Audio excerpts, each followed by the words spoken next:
The year was 2013, and I just picked up a nice fresh set of iBox Sportline lowering springs from a 98 Mitsubishi Eclipse GS. Little backstory on me, I grew up in small town northern Wisconsin. You wanna know there was like a lack of Japanese sports cars that like upsets the majority of people in that town that owns trucks? Small town northern Wisconsin. Being a new car enthusiast, I didn't have really the necessary tools or education rather to install said lowering springs onto my car. I was lucky enough to, maybe have a socket wrench and a jack at that point. That was probably about it. So my only option was to get a hold of a local shop to get these springs installed so I could finally have a lowered car. The first shop told me that they don't work on import cars, like at all. The second shop, after a slew of not so politically correct things, said that they would work on an import car, but ended up quoting me a total cost of right around $650 after I politely told them they can go get bent. It took around 2 or 3 other locations to finally find someone to do it for a reasonable price. Now, I know not everyone watching this lives in small town northern Wisconsin, consider yourself lucky,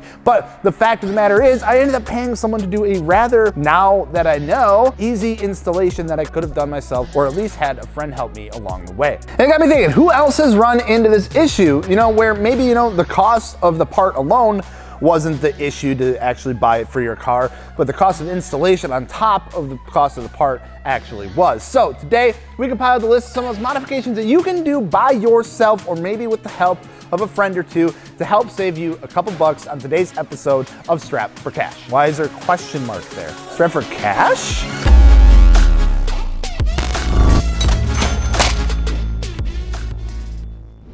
And the clapped car owners. Hello, Gels. Hello, Fitment Industries. Hey, nice wheels, gentlemen. I can see you didn't use as low as 0% financing and quick delivery at Fitment Industries.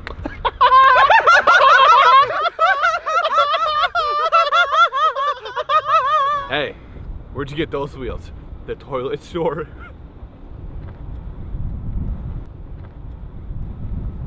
Since we started this with my little story about my quest of the lowering springs, we might as well talk about it. Suspension, whether that be a set of lowering springs, a set of coilovers, or maybe you balled out and went with an air suspension kit. If this is one of your first modifications to a car, it can kind of seem a little bit daunting. I mean, you're ripping apart some of some key vital pieces of your car, but in all honesty, it's really not all that bad. Starting with lowering springs, even though it's less parts, they're actually a bit more of a task to install than a full set of coilovers, since you have to take apart your stock strut assembly and install the new spring and then reinstall the whole thing. Still can be done, and if you don't have the tools like a spring compressor or things like that, you can easily rent one from one of your local auto parts stores. As long as you return it, it's free to use. Cliff Notes version of an install like that goes something like this. Put the car up on jack stands, remove the wheel, remove your lower strut bolt, top hat bolts, drop the thing, ABS, brake lines out of the way, removing the strut completely from the car. From there, you compress the spring, remove the top hat, decompress the spring, replace the spring, reinstall the top hat, put it back in the car,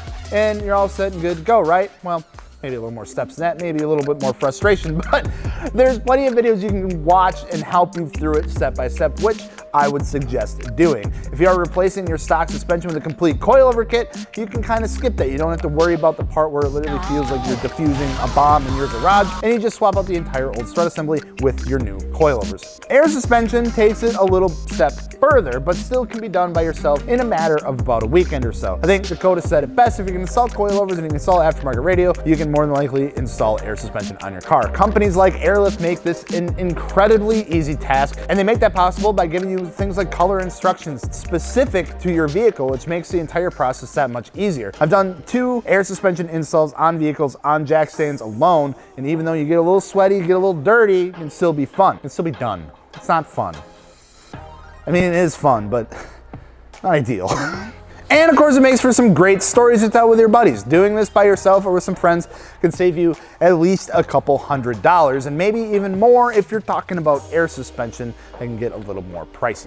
If you're looking to change the sound of your car, maybe open up that airflow for some more performance, things like an exhaust and an intake are some great modifications that you can knock out sometimes in a matter of less than an hour. But we all know how that goes. There's a reason they're called bolt-on modifications. You unbolt the old one, you bolt on the new one. Exhaust installs, personally, are my favorite thing to do. For the most part, you don't run into any issues, and it is the instant gratification modification. As long as it's a quality exhaust and it's gonna sound good, otherwise, might run into some fitment issues and kind of sounding poopy, and it's gonna be a bad day. Now, with the new cars, you might get an extra step along the way to take into consideration, removing the under panels and dealing with like the valves and things like that for the different modes, but overall, nothing too crazy. I think an aftermarket exhaust is one of, if not the first modifications I have ever done to a vehicle, and would suggest anyone who gets one to, just do it themselves. This can save you up about like $150 to a couple $100 depending on where you live and what kind of shops are around you. But if you are looking to have something custom made, then you can expect that price to increase as well. Hiccups and pickups, am I right? The next one is one that I have personal experience with just this last year during the build of my RX-8, and that is wrap. I think I had hundreds, if not thousands of DMs and comments asking about how difficult that actual process was to wrap my car and any tips that I had, because they want to now wrap their car. Now hear me out. I've wrapped one thing in my entire life, and one car in my entire life, and nothing prior to that. The only thing remotely close was applying Monaco covering on my RC airplane, and even that is pretty different in the sense of applying it. After finishing the wrap on the RX-8, I developed an entire new respect for those wrap cars for a living. Was it difficult? Absolutely. Did it take up an entire week of my life? Yeah. But was it worth it? Absolutely. Now, this is one of those things that are like pretty subjective. You're like, Gels, I don't really have the time or place to do something like that. That's completely fair, all right? I got it. I also think that the price of those who do wrap cars for a living is also completely fair. But if you have the time, you have enough patience, and you do some research and are willing to learn a new skill, you can absolutely do it by yourself. I mean, everyone's got to start somewhere. Is it going to turn out perfect? No. But the satisfaction that you get when you wrap up that last piece is really indescribable. Maybe might have been a little sleep deprived, but it felt so damn good when I took a step back, looked at the entire car when it was done. Might have shed a tear, might have been the sweat dripping from my forehead because it was like 100 degrees out that week. It was like the hottest week that I could have ever done it, but it is what it is. Your typical wrap shop will charge you anywhere between $2,500 and $5,000 or more, depending on the wrap and what vehicle you're getting wrapped, which, like I said, is completely fair. It takes a lot of man hours not only to install the wrap, but to learn how to do it properly. My total cost to wrap my car was probably around $850, all said and done, for the cost of material and the tools I needed to do it. And of course, a little bit of my sanity. But at the end of the day, good chunk of change saved. Like I said, not perfect, but nothing a little re-wrap in the future if some parts can't take care of. Back in the day, something like an off-the-shelf tune or an access port that we know of nowadays was really kind of unheard of. You would have to bring your car to a performance shop. They would have to load it up on the dyno and get your car professionally tuned by a professional, someone who learned how to do that. Today,